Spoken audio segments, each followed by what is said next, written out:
হাদিস না মানলে নাকি মুসলমানিত্বই থাকে না। এইরকমই আমাদের মানে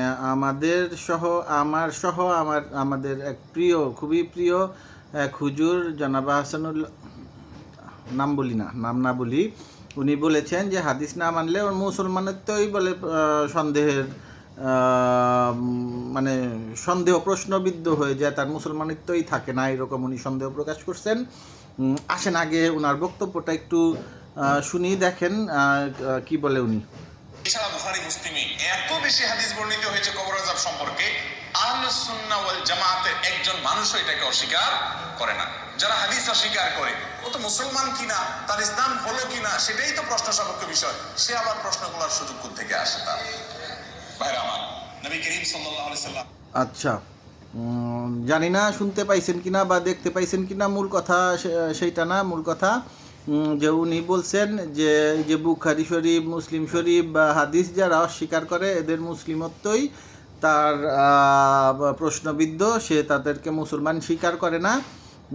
আচ্ছা, এখন দেখেন আল্লাহ কি বলে, কুরআন কি বলে, সেই সম্পর্কে আমরা একটু আগে জেনে নেই, তারপরে আমরা সিদ্ধান্ত নিব।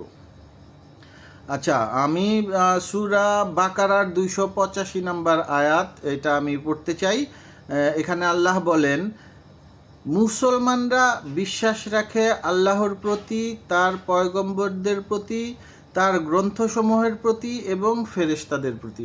আল্লাহ 4টা জিনিসের কথা বলছেন।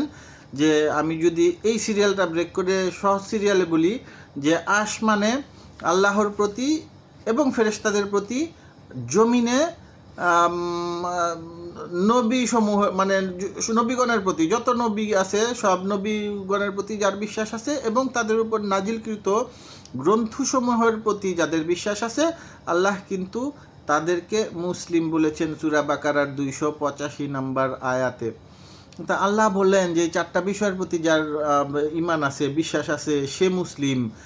আর হুজুর বলতেছেন যে হাদিস, বুখারী, মুসলিম বা আরও যত হাদিস আছে, এই হাদিস যদি না মানে তাইলে তার মুসলিমত্বই প্রশ্নবিদ্ধ। এখন আমরা কার কথা নিব?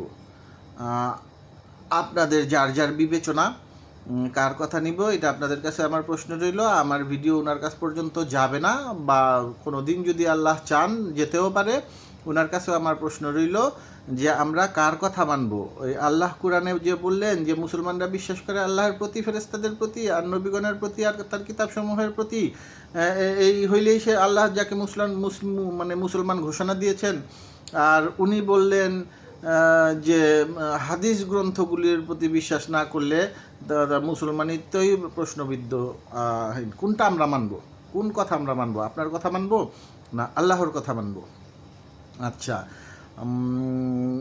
এখন যেখানে আল্লাহ বলেন যে এক কথা, এইটার বিপরীতে উনি বললেন আরেক কথা, এইটার কিন্তু ভায়োলেট করলেন, যে 4টায় হবে না, অন্য কিছু বিষয়ের আবির্ভাব তিনি করলেন, যে হাদিস গ্রন্থ যারা বিশ্বাস না করবে তাদের মুসলিমত্ব থাকবে না, যেই কথা আমরা কোরআনে পাই না।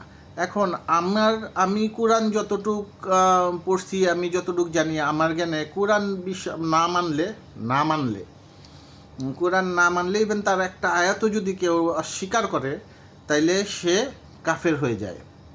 সেইখানে উনি মানার তো প্রশ্নই আসলো না, উনি নতুন আরেকটা বিধান দিলেন।